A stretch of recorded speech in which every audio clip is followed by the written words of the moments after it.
Hello everybody, my name is Taruna and आज मैं अपना कोर्स लॉन्च करने जा रही हूँ स्पोकन इंग्लिश का from beginning. That is it is for beginners. अगर आपको लगता है कि आपको थोड़ी सी भी इंग्लिश नहीं आती तो आपको बिल्कुल भी घबराने की जरूरत नहीं है। आप ये कोर्स नंबर वाइज फॉलो कीजिए। हर वीडियो को एक नंबर दिया जाएगा, आप बस उसे फॉलो कीजिए एंड आप बिल्कुल अच्छे से इंग्लिश सीख पाएंगे। तो आज का टॉपिक है basic structure of a sentence. Structure of sentence that means कि सेंटेंस को फॉर्म कैसे किया जाता है। सबसे पहले हम स्ट्रक्चर ऑफ सेंटेंस सीखेंगे, फिर टाइप्स ऑफ सेंटेंसेस सीखेंगे ताकि आपको पता चले कि सेंटेंस को कितने तरीके से यूज किया जा सकता है। Okay everybody, so first of all, what is spoken English? Spoken English is the ability to communicate clearly and confidently. So what does that mean? That means ability means हमारी हम इस लायक हो सकें कि हम लोग क्लियरली कम्युनिकेट अपनी बात समझा सकें। एंड कॉन्फिडेंटली मीन्स बिना घबराए हम कॉन्फिडेंस से बिल्कुल क्लियर अपनी बात समझा सके इंग्लिश में।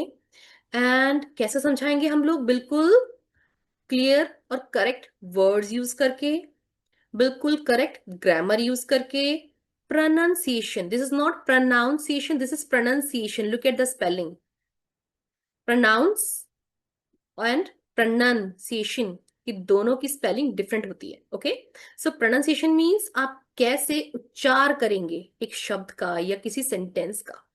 ठीक है, तो आपको ये चीज समझनी होगी कि हमें ये चार चीजें बिल्कुल सही चाहिए हमारी कम्युनिकेशन के वक्त।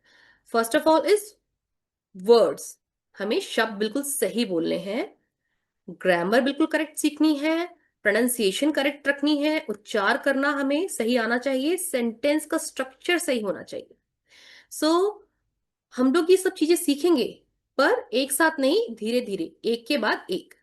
ओके, सो इस गोल क्या है आज का हमारा? हमारा गोल है इस पूरे कोर्स का कि आप बिल्कुल परफेक्ट होने की कोशिश बिल्कुल ना करें। आपको सिर्फ स्टार्टिंग में क्लियर कम्युनिकेशन सीखनी है, आपको अपनी बात समझानी आनी चाहिए इन सब चीजों को ध्यान रखते हुए। That's it. Okay, moving on. Okay, so यहाँ पर हम सबसे पहले देखेंगे most basic rule. Basic rule का मतलब क्या होता है कि ये जो रूल है ये बेस है हमारे किसी भी सेंटेंस का। पर इसका मतलब ये बिल्कुल भी नहीं है कि हमेशा रूल सेम रहेगा, हमेशा रूल ये ही रहेगा। ओके, सो वो भी मैं आपको समझाऊंगी, बट फर्स्ट ऑफ ऑल हम ये समझने की कोशिश करते हैं। So, first of all, this is the basic structure of a sentence. Subject plus helping verb plus object. Okay. So, what is the subject? Subject means कर्ता। हिंदी में आपने सुना होगा कर्ता। फॉर एग्जाम्पल, जो नीचे एग्जाम्पल दिए गए हैं उनमें क्या है? आई ईट फूड। तो आई क्या है? कर्ता। मैं खाना खाती हूं। मैं कुछ कर रही हूं इस सेंटेंस में, तो यहां पे सब्जेक्ट क्या है? I. Second, she plays cricket. तो कौन करता है इस सेंटेंस में? शी। तो शी इज अवर सब्जेक्ट, जो कार्य कर रहा है, जो करता है। Third, they watch TV. वे in Hindi, in English they. They यहां पर हमारा करता है, इसलिए दे हमारा एज ए सब्जेक्ट माना जाएगा। Okay, now what is next? Next is helping verb everybody. It is helping verb. मैंने बहुत सारे डिफरेंट वर्ड सुने हैं अपने स्टूडेंट्स से जो बोलते हैं एचवी को कुछ और समझते हैं। Absolutely not. Helping verb, helping verb मैं आपको एग्जांपल देती हूँ। Is, am, are, was, were, will, ऐसे करके बहुत सारे हेल्पिंग वर्ब्स होते हैं। अभी आप सिर्फ इनको समझिए कि ये होते हैं हेल्पिंग वर्ब। इनको हम यूज करते हैं सेंटेंस में। कब यूज करना है, कब कौन सा हेल्पिंग वर्ब यूज करना है, कब हेल्पिंग वर्ब यूज नहीं करना है, ये हम टाइम के साथ सीखेंगे। ठीक है, अभी हम बिल्कुल रश नहीं करेंगे, सब कुछ समझने की कोशिश नहीं करेंगे, बेसिक चीज को समझेंगे जो सबसे ज्यादा इंपॉर्टेंट है। नेक्स्ट है वर्ब। वर्ब क्या होता है? वर्ब इन सिंपल लैंग्वेज, बिल्कुल सिंपल लैंग्वेज में जो काम किया जा रहा है, मतलब जो वर्क परफॉर्म हो रहा है या जो कार्य हो रहा है वो वर्ब है। For example, I eat food, मैं खाना खाती हूं। तो ये जो खाए जाने का प्रोसेस है इसे वर्ब कहते हैं। ठीक है, जो वर्ब परफॉर्म हो रहा है हमारे सेंटेंस में। शी प्लेज क्रिकेट, वह खेलती है, वह क्रिकेट खेलती है। तो ये जो खेलती है, प्लेस है, ये हमारा वर्ब है इस सेंटेंस में। दे वॉच टीवी, वॉच, वे टीवी देखते हैं। सो यहां पर वॉच हमारा वर्ब है। और हमारे वर्ब के बाद जो कुछ भी आएगा सब कुछ हमारा ऑब्जेक्ट में कंसिडर किया जाएगा। And let me tell you कि जो ऑब्जेक्ट है वो एक वर्ड नहीं होता। वर्ब के आने के बाद सब कुछ हमारा ऑब्जेक्ट में होता है, ये भी बहुत सारे चीजों में डिवाइड होता है, लेकिन उसको हम टाइम के साथ बाद में पढ़ेंगे। ठीक है, so let me move on. I hope आपको इतना समझ में आ गया हो। आप इस वीडियो को यहां से दोबारा रिपीट कीजिए ताकि आपको एक बार ये दोबारा फिर से क्लैरिफाई हो जाए। Okay, now comes types of sentences. Okay, अब देखिए टाइप्स ऑफ सेंटेंसेस ये है basic form. What is basic form? कि जो आपको बिल्कुल मैं बेस चीज बता रही हूँ, बिल्कुल बेसिक चीज बता रही हूँ कि ये टाइप्स ऑफ सेंटेंसेस है। आगे और भी टाइप्स ऑफ सेंटेंसेस आएंगे, लेकिन वो आपको तब सीखने हैं जब आप अच्छे से सेंटेंस बनाना सीख जाएंगे, टेंसेस लगाना सीख जाएंगे, ताकि आप सेंटेंसेस में मिस्टेक ना करें। उसके बाद हमारे कॉम्प्लिकेटेड वाले सेंटेंसेस आएंगे। ठीक है, तो अभी हम सिर्फ बेसिक फॉर्म सीखेंगे क्योंकि वही मोस्ट इंपॉर्टेंट है। एक बार अगर आप बेसिक फॉर्म सीख गए तो फिर आगे जाके आपको नॉर्मल कम्युनिकेशन में प्रॉब्लम नहीं आएगा। अगर आप कुछ भी कम्युनिकेट करना चाहते हैं किसी को, एटलीस्ट आप अपनी बात समझा पाएंगे, और सेकेंडली दूसरों की बात समझ पाएंगे, तो कम्युनिकेशन पॉसिबल हो जाएगा। ठीक है, okay, so first of all, the first type of sentence is positive sentence. Positive क्या होता है? सकारात्मक, जिसमें कोई नेगेटिव वर्ड नो या नॉट नहीं होता। ठीक है, फॉर एग्जाम्पल हम कह सकते हैं subject plus helping verb plus verb plus object. हम ये मान के चल सकते हैं, right? Okay, for example she is happy, I like T, जैसे कि एग्जाम्पल दिया हुआ है, इसमें कोई भी नेगेटिव वर्ड नो या नॉट नहीं आ रहा। तो ये दोनों सेंटेंसेस हमारे क्या है? Positive sentences.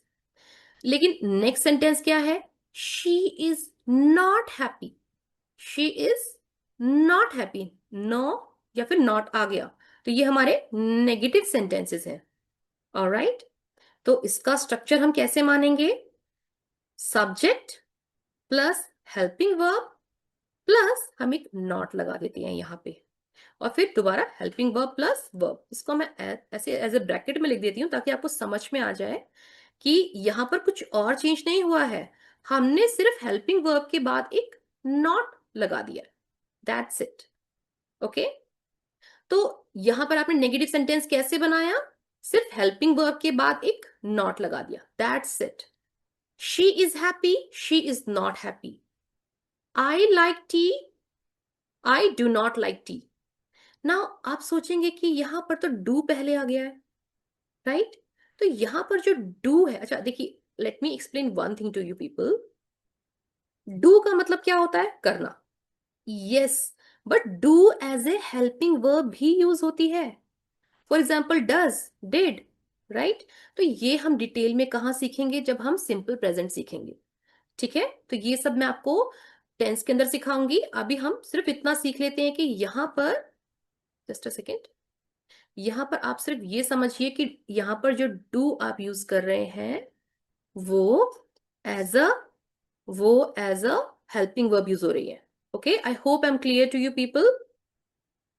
अगर आपको कोई भी डाउट आता है इस पर्टिकुलर लेक्चर में तो आप प्लीज कमेंट करके मुझसे पूछिए। Okay, now next is interrogative. Interrogative is वाले क्वेश्चन वाले सेंटेंसेस। ठीक है, नाउ वो दो टाइप के होते हैं एंड बहुत इजी होते हैं। आपने दोनों टाइप के सुने होंगे। सबसे पहले मैं आपको इन दोनों का स्ट्रक्चर बताती हूँ, ठीक है।